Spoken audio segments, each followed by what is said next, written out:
இசை. நண்பர்கிட்ட இருக்கும், ஏன் உங்ககிட்ட கூட இசை இருக்கு சார். புரியுற மாதிரி சொல்லுங்க சார். புரியலையா தம்பி? அது ஒரு இசை. இப்படி இசை பல பரிமாணங்கள்ல தெரியுது. ஆமா, எதுல இருந்து சவுண்ட் வரும் இதே மாதிரி தான் பாத்தீங்களா? அதே மாதிரி சவுண்ட் எதுல வரும், நம்ம கேட்குற சவுண்ட் வந்து எஃபெக்ட் வந்து அந்த கிளாரிட்டியா இருந்ததுன்னா நமக்கு ரொம்ப பிடிக்கும். இப்போ நம்ம ஒரு சாங்ஸ் கேட்குறோம், அது ரொம்ப இனிமையாக இருந்தால் கூட அந்த கேட்குற தன்மை உள்ள ஸ்பீக்கருடைய எஃபெக்ட் தான் நமக்கு ரொம்ப முக்கியம்.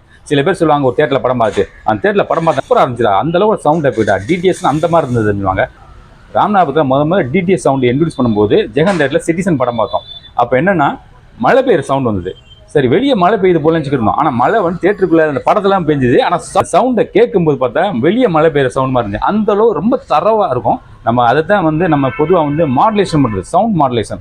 நம்ம மோனோவில் பாட்டு கேட்டோம், ரேடியோவில் கேட்குறது மோனோன்னு சொல்லுவாங்க. அந்த காலத்தில் ரேடியோவில் வந்து அந்த டியூன் பண்ணி கேட்போம். அதுக்கப்புறம் ஸ்டூடியோ மெத்தட் வந்தது. அதுக்கப்புறம் ஃப்ரீக்வன்சி மாடுலேஷன் எஃப்எம் இருந்தது. இப்போலாம் துல்லியமாக கேட்குற மாதிரி நம்ம வந்து இசையை கொண்டு வந்துட்டோம். அதாவது ஹெட்ஃபோன் போட்டால் கூட இந்த கிளாரிட்டி இல்லை, இது வாங்கி போடுவோம் முறை எல்லாமே தனித்தனியாக பிரித்து பண்ணுற அளவுக்கு நம்ம இப்போ வந்தாச்சு. ஒரு காலத்தில் ஹிந்தி பாட்டெலாம் விரும்பி கேட்டாங்க, ஏன்னா இசை நல்லா இருங்கிறதுக்காக. இளையராஜா வர்றதுக்கு முன்னாடி ஹிந்தி பாட்டு ஒரு ஃபேஷன் இருந்துச்சு. இளையராஜா வந்த பிறகு அந்த ட்ரெண்டே மாற்றினார். அவர் தமிழ் பாட்டை கேட்கக்கூடிய ட்ரெண்டை மாற்றினாங்க. அப்போல்லாம் ஹிந்தி பாட்டு கேட்குறது ஃபேஷனாக இருந்துச்சு, ஏன்னா அந்த இசை வடிவம் அந்த மாதிரி இருந்தது.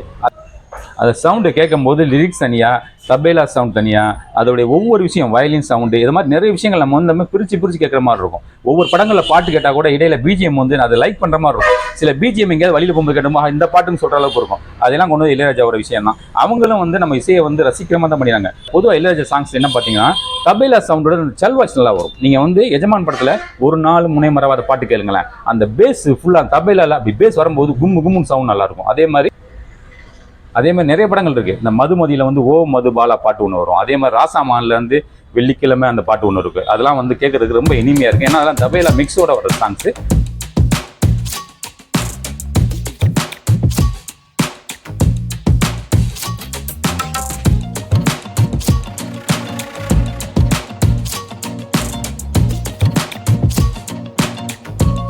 வர சாங்ஸு. அந்த வகையில் நீங்கள் இந்த ஸ்பீக்கரை வாங்கிட்டீங்கன்னா வீட்டில் எப்போல்லாம் டைம் பாஸ் பண்ணணும், இல்லை ஒரு நிம்மதியாக ஒரு சைலண்டாக பாட்டு கேட்கணும்னு வச்சிங்களேன், இதை வந்து நீங்கள் போட்டு ப்ளூடூத் கனெக்ட் பண்ணிக்கிறீங்க. இல்லை உங்கள் இப்போலாம் வந்து எஃப்எம் ரேடியோ 250 ரேடியோவுக்கு ஆப் இருக்குது, அதை டவுன்லோட் பண்ணி வச்சுக்கோங்க மொபைலில். அதுலேருந்து நீங்கள் பாட்டு கேட்கலாம் கனெக்ட் பண்ணி. இந்த ஜெப்ரானிக்ஸோடைய சொனட்டா 1 சொனட்டா 2 தேவைப்படுறவங்க கீழே உள்ள வாட்ஸ்அப் நம்பரில் எங்களை கான்டெக்ட் பண்ணுங்கள். தமிழ்நாடு ஃபுல்லாக அனுப்பிக்கிறோம். இதை பார்க்கக்கூடிய வெளிநாடு வாழ் நண்பர்கள் உங்கள் நட்பு வட்டாரங்க அதிகமாக ஷேர் பண்ணுங்கள். மறக்காமல் நம்முடைய அஃப்ரீன் ராமன் யூடியூப் சேனலை சப்ஸ்கிரைப் பண்ணிக்கிறங்க.